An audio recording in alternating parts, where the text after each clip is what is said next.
Hey, good morning. Look who's feeling a little better today. Hi, Cynthia. This little guy's got a little more energy today than he has had. So some regular food is doing him well. Look, his whiskers are striped like porcupine quills. Isn't that interesting? Hi, Betty. We're just having a kitty shot. Oops. How are you doing today? Good morning. Yeah, I was a little worried about him last night. I thought he was developing a fever. His little nose was hot and dry. He might have had a little bit of a fever last night, but he got a lot of Reiki last night and just a lot of energy work on him. And he seems much better today. He's actually got more energy today than he has had. He's moving around too much. He's actually playing with a ribbon today, so that's really good. He has not been, he would swat at something a little. Hi, Catherine. But he wasn't playing, and today he's playful, so he's coming around. He's getting some energy. He's so stinking cute. So today is our Tao study. Let's just dive right into it. It's a good one today. I don't usually read them ahead of time, but I did today. And this one today is called The Bow, out of this book. And the light in here is really kind of, I guess it's okay. The way of heaven is like a bow bent to shoot. Its top end brought down, its lower end raised up. It brings the high down, lifts the low, takes from those who have, gives to those who have not. Such is the way of heaven, taking from people who have, giving to people who have not. Not so the human way. It takes from those who have not to fill up those who have. Who has enough to fill up everybody? Only those who have the way. So the wise do without claiming. Hi, Tanya. Achieve without asserting, wishing not to show their worth. So this whole book is about balance and the limitless energy and resources that come from being connected to the way, connected to the source of all things, and not worried. Hi, Carrie. I think I saw somebody else hop in too. Not being worried about where the resource, maybe 5 minutes. Good morning. That notification thing is some kind of aggravating, isn't it? You guys missed the kitty shot then. Look here. Look at that little face. He's feeling better today. Oh, you can see my winter white legs too. Isn't he sweet? There he is. He's so cute. He's playful today, has more energy. I thought he was getting sick last night. Oh my gosh. His eyes are amazing. So this book is about balancing people who have too much with people who don't have enough and finding the balance. And this is, talking a lot about the politics of the day, which haven't changed a bit in thousands and thousands of years. Even being in a different country in a different time, the book with regard to politics and government still applies because it's human nature. So human nature doesn't change. We're fortunate that we compensate, we leave ourselves these breadcrumb texts that help us compensate and balance out our own human nature. So when we're reading the Tao, we can apply it to ourselves. Like, where in our life are we out of balance? Where are we giving too much? Where are we not receiving enough? Where, with our energy, our time, our money, where are we in the too much or not enough space? Hi, Linda. Hi, Susan. And finding that balance. So if we've given too much, we have to step back a little, even if that's just energetically. So I got into a thing where I was running over on my Desire Map classes by 30 minutes to an hour sometimes, which is fun, and I love it. But then the physical cost is too high, and I end up too tired for days. So I had to bring that into balance, because then I burn out, and then I'm not any good to anybody.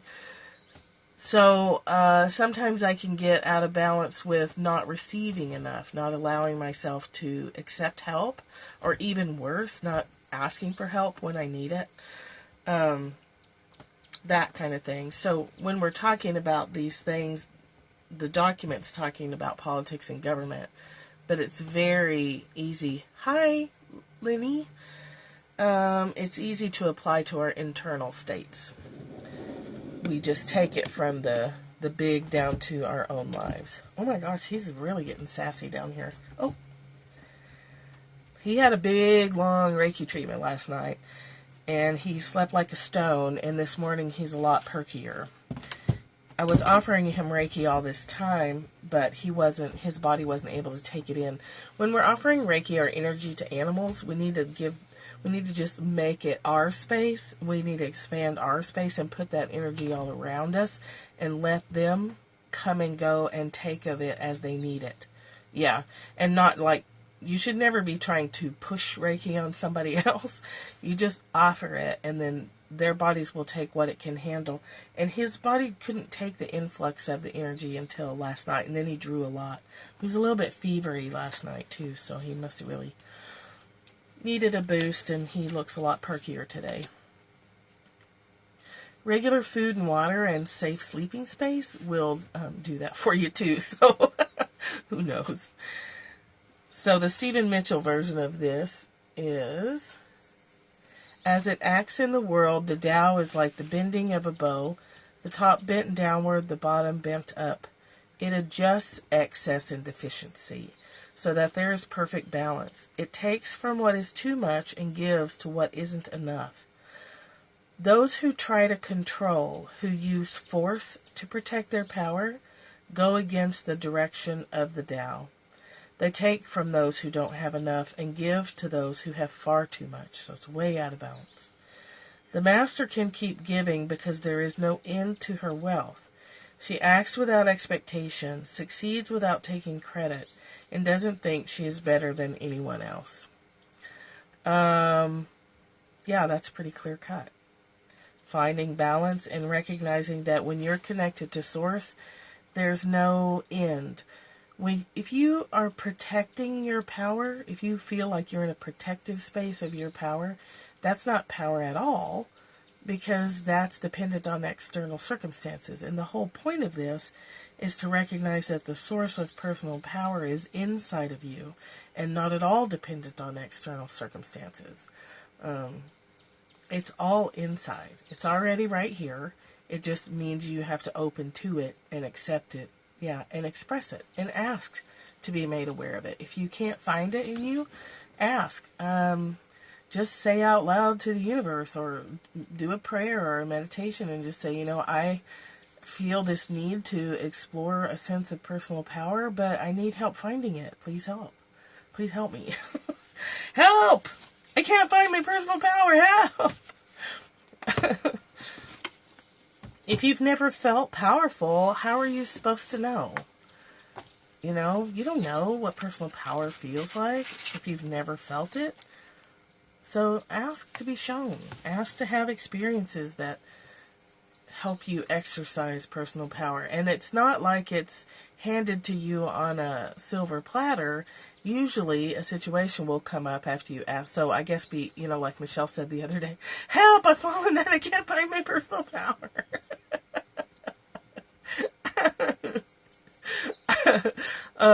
Michelle said the other day, be careful what you ask for, because when you do ask that question, when you do say, I want to feel my personal power, sometimes how that shows up is situations where you're put in a position where you have to stand up for yourself, where you have to say out loud what you want and need. So you never know what form the answer is going to come in. So just make sure you're ready to go through that. Yeah, a challenge will come up that's going to test your ability and give you the experience of reaching into that personal power. Good morning, Nina. We were just saying, be careful what you wish for. If you ask to experience your personal power, situations may come up that make you be assertive. You call the recycling company because they skipped your house today. What is up with that? Oh, the little neighbor dog is just outside my office window shredding a plastic planter. What a nut. Yes, so get ready. If you want an experience of your personal power, get ready for being put in a position where you have to say what you want, where you have to say what you mean. What is that? Where you're like, dude, you're going to ruin your rim. Your tire's flat. You are in the Twilight Zone. You're in the Kentucky Triangle. I ask for peace.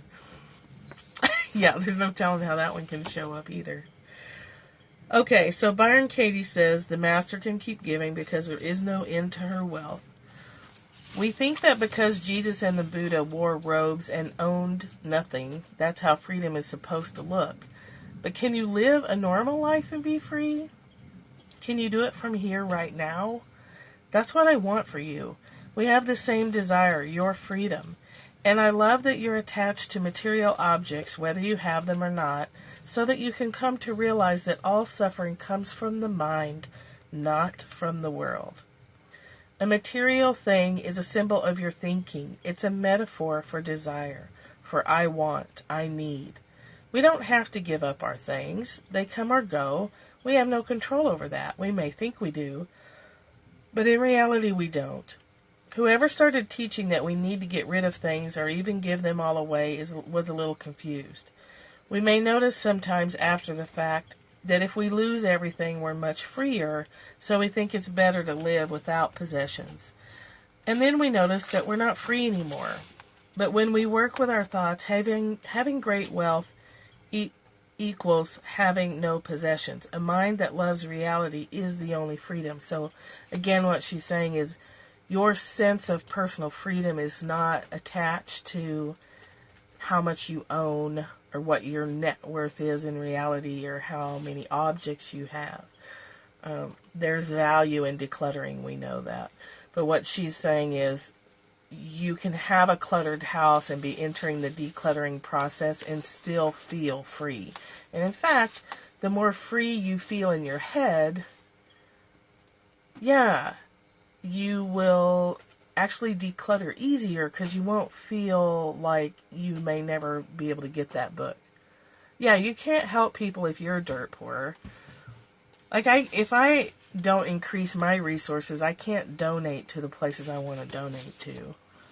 We can't, that's part of the cat decision is, how do we fund a giant vet bill? This guy's going to have a giant vet bill. How do we fund that? How do we fund the 5 we have? How do we fund the 2 dogs that we've taken on? We have to figure those things out, but we can feel free regardless. We can feel free no matter what the numbers are, and no matter how many material possessions we have or don't have. Because some people feel really bummed out when they don't have enough material possessions. And yes, the old thing about having to own nothing is ridiculous. If you have nothing and you are dependent on everyone else, you can't help as nearly as many people. If you give away your car and quit your job and wander the streets, we have a little guy up here that does that. He's always walking up and down the main highway between here and the Blue Ridge. The town up from us is called Blue Ridge, and it's getting further into the Blue Ridge Mountains. And there's this skinny kid that he's probably like schizophrenic or something, but he walks up and down the road planting those Jesus Saves signs. Honestly, I don't know where he gets the resources to build the signs, but he's always got like a backpack full of these signs, and he's walking up and down the highway. That's probably not helpful. The people who already think that way don't need to be told. and people seeing a highway sign who don't think that way, that's not going to be what converts them to loving Jesus. It would be better probably for him, and I'm making a lot of assumptions here, but it'd be better for him probably to take his medication and form a youth ministry if he wants to touch people's lives. Him wandering up and down the highway is a good way to die young, because people who wander the highways get hit by trucks. We all know this happens. Oh, it did? Oh, you were so worried about the assisted living thing. I'm so glad it all worked out. It always does, right? It always does if we give it a chance. That's great, Betty. I'm really glad. That must be a huge relief.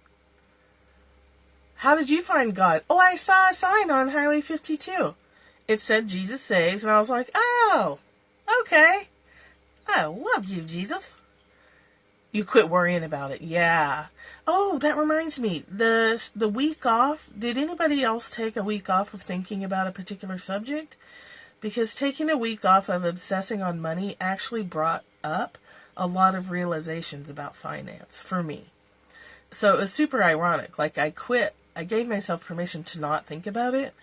And in not thinking about it, I actually thought about it more.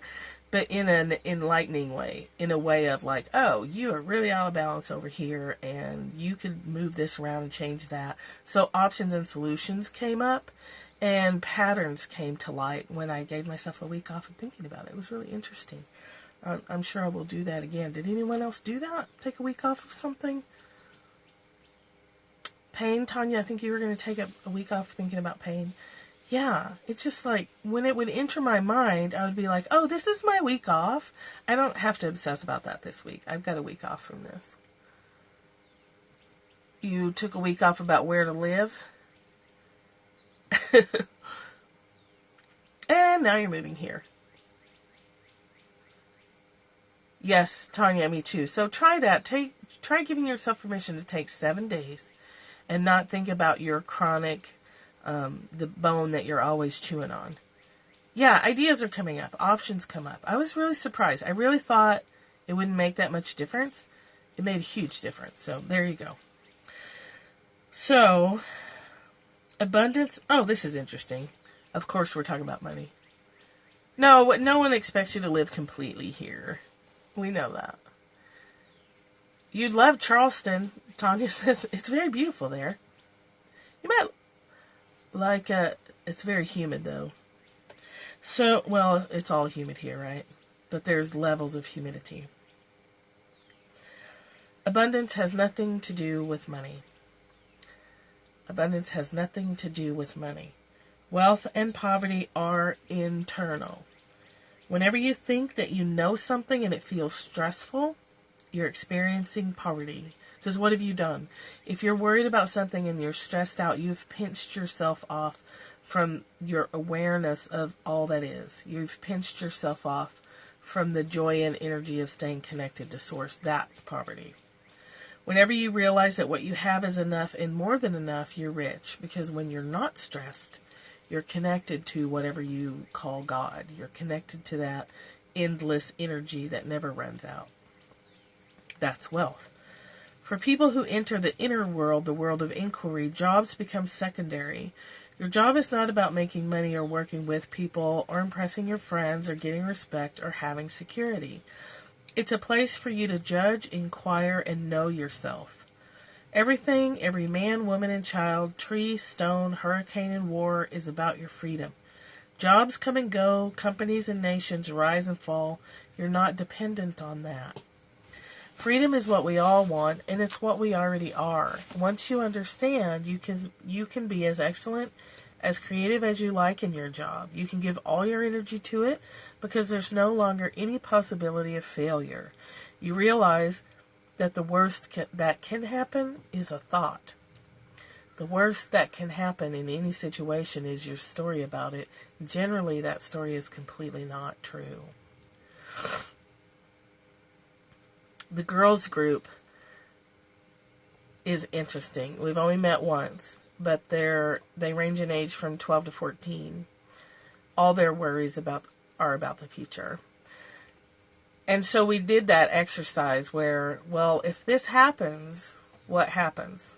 well, I won't get this and I won't get that, and I'll end up, they're little, relatively speaking, and they have the same bag lady scene in their heads as we all have. Like, well, then I won't have that, and then I'll be on the street, and then I'll be living in a cardboard box on some street in New York, fighting off rats with a stick. But they immediately see, too, that that's a bunch of garbage. Oh, good. Oh, let me know how it goes. So we do this breathing technique in the Desire Map workshop, because your breathing is your first thing to stop yourself. When you have a runaway train going in your energy, the only way to stop yourself is to start deep breathing. It's great for test anxiety. So let me know how Sterling does. But it's funny because you ask even a kid that young, well, tell me what's going to happen if this happens. If your fear comes true, what happens? And they go through it, and we keep going, and they go through it. And then at the end of all that, you're like, so is that true? Is that really what would happen? And they just laugh and say, no, of course not. I'm like, okay, then stop doing that. It's just, we start doing that at a very young age. We start stressing out about the future at very young ages. Little kids, 5 and 6 years old, have anxiety about the future. It starts so young. So you can teach your kids that anxiety is a part of being human, but you can teach them to deep breathe when they feel it. So that just like us taking a week off, we actually connected to more energy. Teaching your kids to deep breathe through anxiety, teaching yourself to deep breathe as soon as you feel anxiety, keeps you connected to source. It keeps you connected to abundance, the abundance of information, the abundance of options. Yes, and all humans think everyone else has it figured out and that we're all alone, which is so ironic because we're all sitting and thinking the same damn thing. We're not alone at all. We're not unique in any way. So, money is not your business. Truth is your business. Money is not your business. Yes. Truth is your business. The story, I need more money, is what keeps you from realizing your wealth. This is such a hard thing to learn. It's such a hard thing to get through my pea brain, and it's a very, very hard thing to live.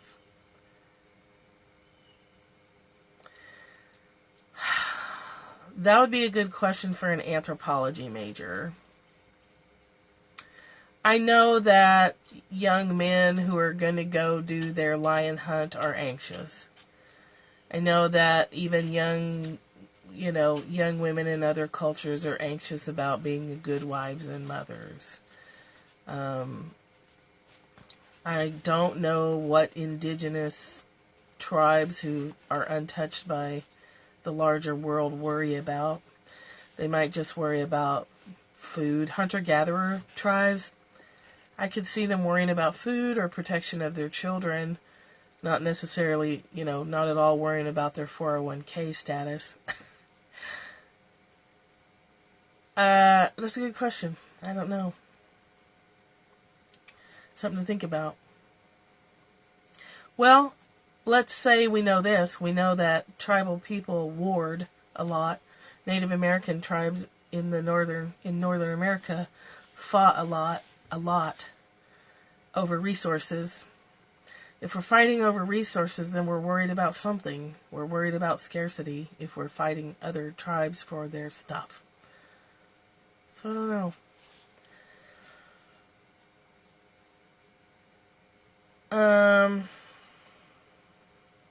I need more money is what keeps you from realizing your wealth. Whenever you think that your needs are not being met, you're telling the story of a future. Right now, you're supposed to have exactly as much money as you have right now. This is not a theory. This is reality. How much money do you have? That's it. You're supposed to have exactly that amount. If you don't believe it, look at your checkbook. Oh, that's cool. When you, let's see, look at your checkbook. How do you know when you're supposed to have more? When you do. How do you know when you're supposed to have less? When you do. Realizing this is true abundance. It leaves you without a care in the world as you look for a job, go to work, take a walk, or notice that the cupboard is bare. The heart can sing, can't it? That's why you wanted money in the first place. Well, skip the money part and just sing. We all want money for freedom or happiness. We can cut out the middleman and feel free and happy right now today. We forget that all the time. It doesn't mean you won't have money too. Can you do it for richer or poorer as the world sees it? I love having money and I love not having it. To me, spending money is nothing more than passing on what didn't belong to me in the first place. There's nothing I can do to keep it away as long as it needs to be passed on. If it doesn't need to be passed on, there's no need for it to come. I love that it comes in and I love that it goes out. When I receive money, I'm thrilled because I'm fully aware that it's not mine. I'm just a channel. I'm not even the caretaker. I get to be the observer of it to see what it's for. The moment I get it from over there, a need for it pops up over here. That happens a lot, right? You get a sudden influx of money and all of a sudden something breaks. So I like that she's taking the stance of the observer. Money shows up and she just waits to see why it's there, what it's for, what is its purpose. I love giving money. I never lend people money. I give them money and they call it a loan. If they repay it, that's when I know it was a loan. Yeah. I'm actually gonna read those last two paragraphs again because I think they're really important. Actually, three. So the heart can sing, can't it? That's why you wanted money in the first place. So think about that. Like, why do you want the money? What do you think it's going to bring to you? How are you going to feel? Something was needed whenever he had overtime. Yeah, something's going to break. Easy come, easy go. It's the going part that I hitch on. It'll come in and then I grasp onto it. And then it gets forcibly pulled out of my hands. So I still struggle with the letting go part. Because I don't have faith that it will come back in. So I know that, I'll know that my faith that more money will come back in is better when I let go easier. When I go ahead and buy the things that we need to buy instead of trying to wait. Every time I try to wait, the money disappears on something stupid usually. So, why did you want the money in the first place? A kitty tail. You let go too easily. I don't want your head in my teacup. Nope, I don't want you to drink my tea. That's not good for you anyway.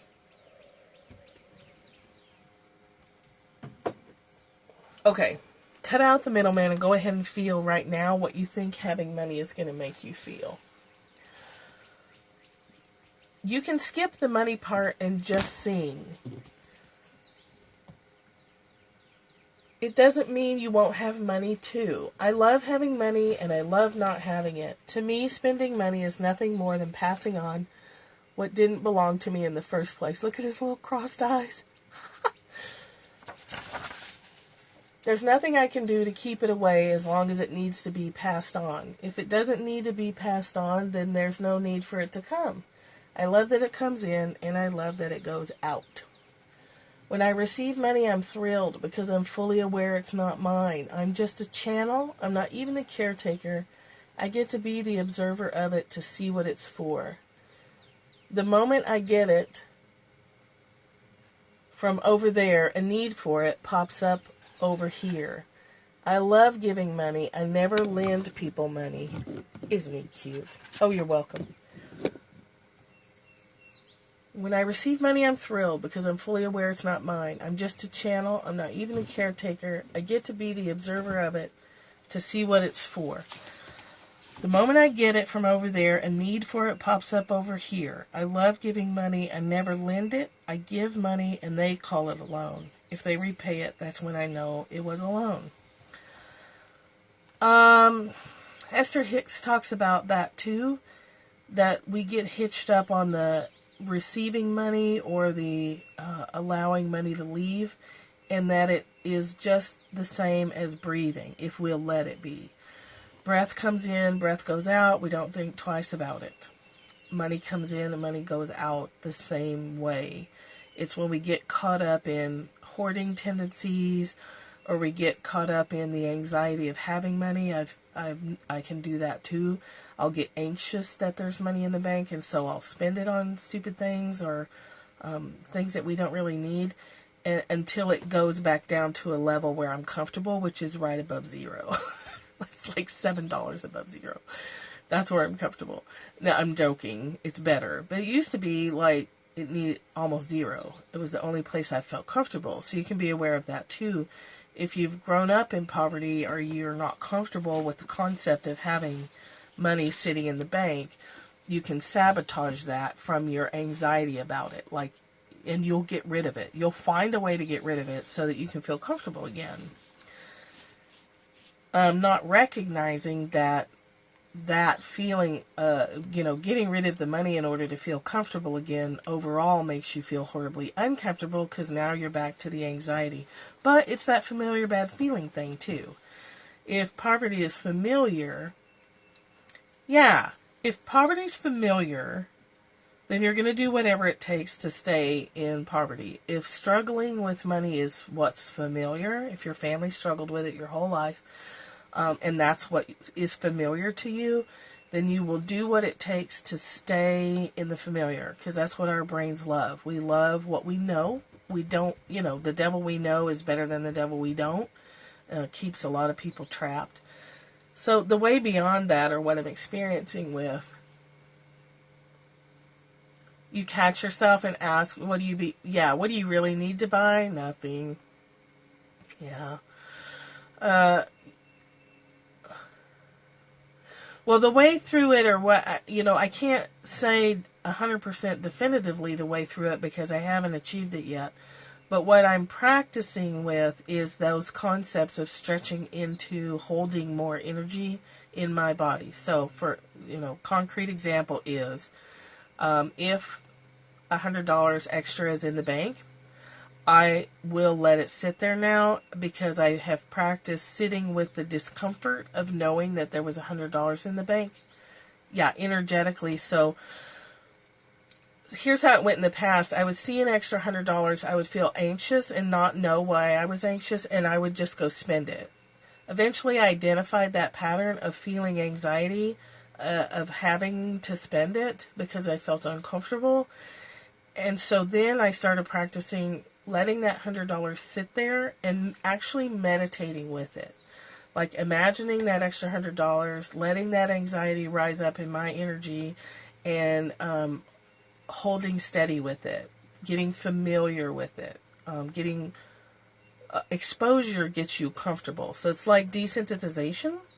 So having extra money in the bank was so uncomfortable, but experiencing having extra and meditating with it over and over and over gets me comfortable. So now I can let a few $100s sit there, but no more than that, so that when, the next month's bills come, more money is available to actually pay them. Because I get paid in chunks. I teach workshops, do coaching, and do Reiki, do essential oils. That money is inconsistent, and when it comes, it's very inconsistent. So I know when I have a workshop and there's a few $100s coming in, that I need to pace that out. I couldn't do that in the past. I would just spend it. Yes. Okay, great. So you get your $100 bill and you sit with the $100 bill in your hand and feel the anxiety that it triggers, and breathe. Feel it, breathe. Oh shit. Oh shit. Now, my mom has this adorable habit of giving you a $100 bill now and then, which I love. And I've been able to let it sit in the car. I shouldn't say this publicly, right? I keep a little cash in the car just in case. So I've been able to let that 100 sit there for longer periods of time, where in the past I would have spent that bitch in like 10 seconds because I was so anxious about it. So it's getting better. That's what I'm doing. Yeah. I know. It's like, why do we still have this problem? Here's what I would do. If you have, since I know you're working with the finance oil, I would put a drop of finance oil on that $100 bill and on your heart. You can't be poor if there's $100 in your purse. That's actually one of the Abraham Hicks things, is they tell you to put $100. It's the wallet process. They tell you to put $100 in your wallet, and no matter what, you leave it there, because you won't feel poor if you know you've got $100 in your wallet and you just don't touch it. So you can't really feel destitute if you've got $100 bill in your purse. Yeah, so I might try that too, Michelle. Actually, that's a really interesting idea, to actually sit with the $100, or if you can swing it, $500. How uncomfortable does it feel to sit with $500 and not spend it, and not, and not spend it, just to let it be pieces of paper, which is actually what it is. Actually, just pieces of paper. You're gonna pass out. Michelle's like, she's sitting over in her house in Kentucky, hyperventilating over the thought of holding a $100 bill in her lap. Oh, $500 is uncomfortable? Then I think you should go get $500 in cash and do it. It's nice. See, I think Tanya might have mastered this a little better. I think Tanya might have a better grip on cash money than some of us. She totally does. Tanya is got it. And it's interesting, right? We think our definitions of poverty are all different. I think we grew up $500. Just like, no effing way. No, I can't do $500. I don't have $500 to do it with, but when I do, I would like to do that. Speaking of money, there is a donation bar in my bio that you can donate $10 for all this entertainment. $5, $2. Have more slot machines, but to just hang on to it. Say $500 under, you won't spend it? Oh, I missed the last part of your comment. Dang it. Donation button pays for extra cat food, I can tell you that. This little guy's eating us out of house and home. Here's what I would recommend. Put as much cash in your hand that makes you feel wildly uncomfortable. And breathe. Oh, that's interesting. You'll spend bank account money, but you won't spend cash money. Bank account money must not feel as real to you. Hi, Elizabeth. So try that. If you can, get $100 cash out. Get $500 cash out if you can swing that. And hold it in your hands and feel the anxiety and the discomfort. And breathe, breathe, breathe, breathe. Listen to your stories come up. Take notes. Hi! You have cash and debit and you reach for debit first. And that's what Dave Ramsey and Susie Orman all say. That you need to go on cash because cash feels real and you won't spend it as much. Yeah. Whereas a debit card doesn't feel like real money. It's like Monopoly money. Yes. Yeah. And you'll spend it faster because it doesn't feel real. And that's true for me too. I will part with my cash. Cash makes me stay mindful.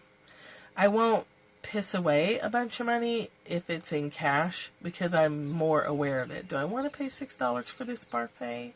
This yogurt parfait of homemade granola? Yes, I do, because those things are delicious. Credit card debt. You might need the cash. Yes, yeah. It's just stories. Yeah, it's very real. It's stories. So if you can just stay aware of your stories, you can breathe your way through them. And you can rewrite them. Please don't hear me say, I got worried the other day. I heard something. I thought, I hope people aren't hearing me say that you should not have a story. You should deconstruct and rewrite your story. Be friendly with it and rewrite it, not just cast it away. So I hope you guys don't ever hear it like that. I got a little insecure for a moment. I was like, oh my God, I hope that's not what people are hearing. Yeah, credit card debt, me too. It's real easy to go on Amazon and buy 700 books in like 5 minutes. And you're like, oh, awesome.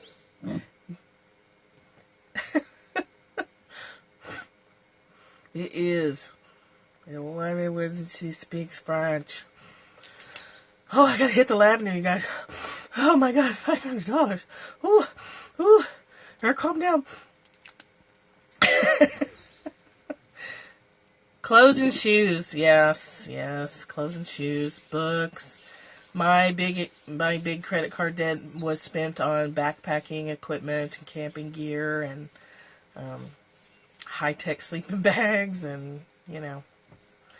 It's all stuff we're interested in, but the point is I didn't need all that. Then nowhere because you're low on money. Oh, and then you've got all these nice clothes and you can't go out in them because now you can't afford to go out. Yeah, I did spend a lot of money on that. I spent a lot of money on eating out. Oh, enjoy. You're almost done. You're almost done. Michelle's almost done with school. So, anyway, whatever money is for you, go ahead and try and see if you can feel that now. If it's a feeling of freedom, if it's a feeling of security and knowing that everything's going to be okay, everything already is going to be okay. And if thinking of having $100 in your hands and not spending it makes you uncomfortable, do it on purpose and breathe through it and listen to your stories about money and just breathe into them and watch them change. That's how things lose their power. We get comfortable with them, we get familiar with them, we hear our stories and we recognize the fact that they're just stories. Then we can rewrite them. We can choose a different way because we have transformed the emotional baggage related to money by doing that. I'll leave you with this last thing. If you don't follow Jody England, she's an interesting woman. Sometimes I struggle with her choice of words. Sometimes I feel like her words unnecessarily complicate her theories. But I really like her theories. So yesterday, I think it was yesterday, she has a radio show. It's wildsoulmedicine.com. Michelle Lee hooked me up with her a few months ago, and I've been listening to her for a while. And she talked about, she has this school, it's a coaching program, it's 9 months long, it's probably going to be $7,000 or $8,000, which is a very fair price for what you get. Martha Beck's coaching program is nearly $8,000 too. Aw, Betty, I love you. Your rescued pet money. Yesterday, she was talking in concrete terms about women who want to take this coaching program and have no idea how they're going to come up with this $7,000 or $8,000. And it's the kind of situation where, so similar to what I say about my Desire Map workshops, which, by the way, level 1 is coming up May 31st. If you want more information, let me know. Or you can go to tinyurl.com/Michelle Wolf. Nope. tinyurl.com/Wolf Events, WOLFF events. You can find the next Desire Map workshop.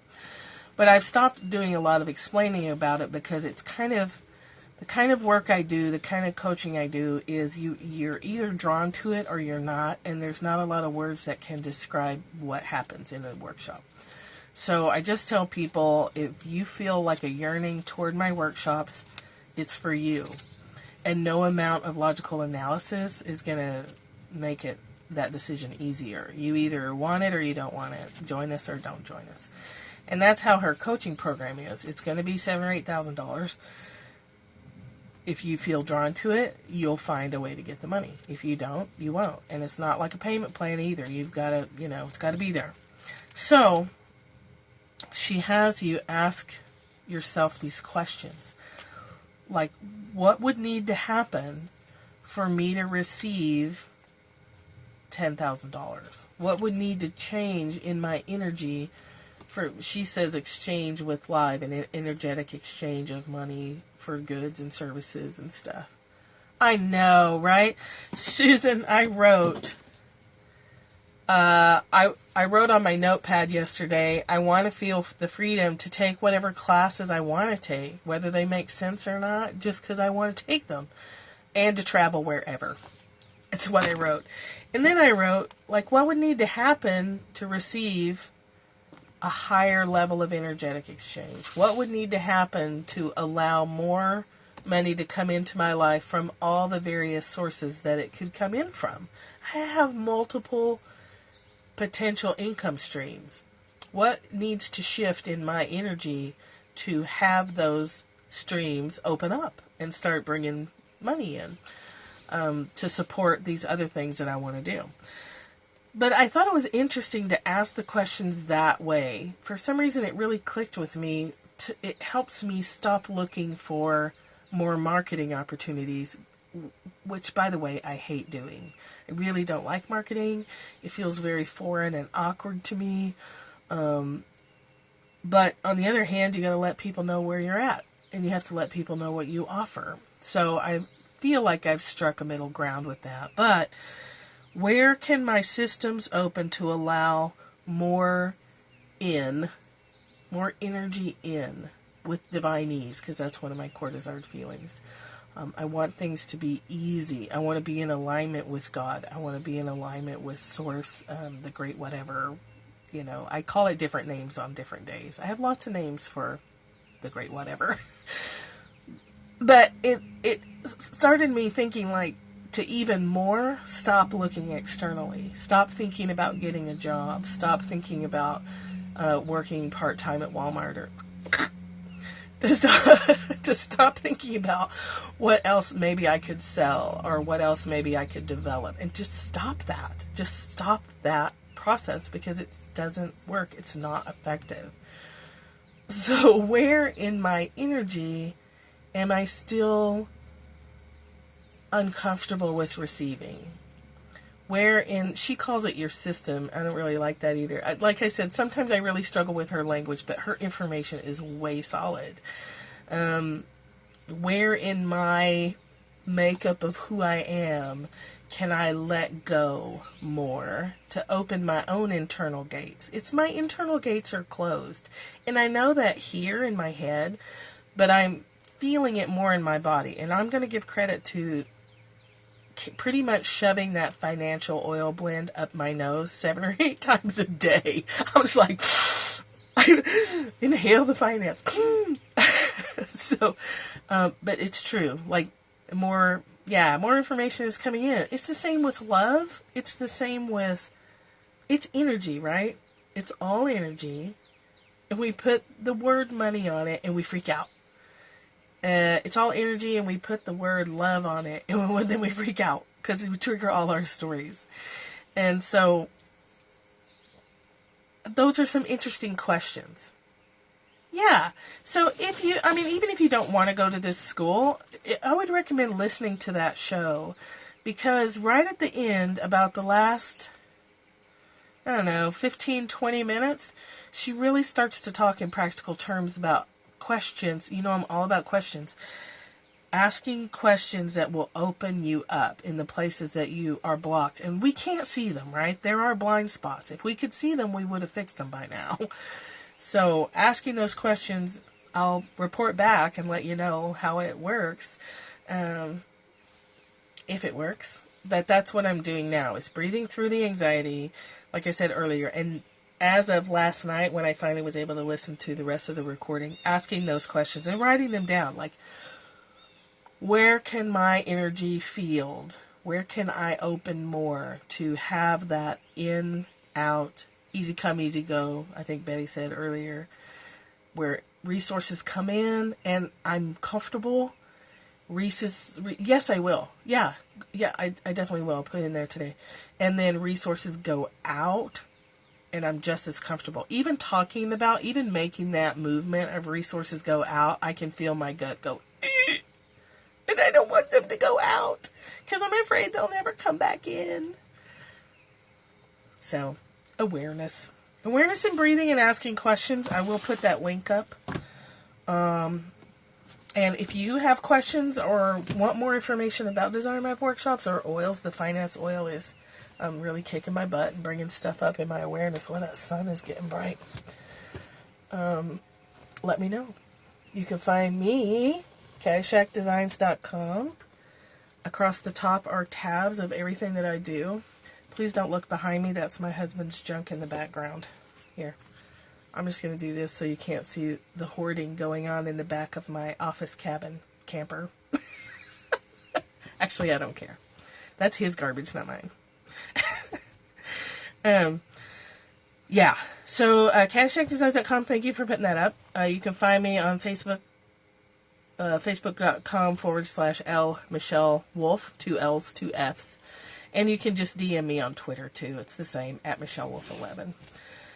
And that's all I have for you today. I love you. Have a great day. Enjoy feeling anxious about money or love, whichever subject you struggle with. And I got some work to do. Yeah! Yeah! You're welcome! Oh, blessings on all our heads. Love you guys so much. Have a great, great, great day. Bye.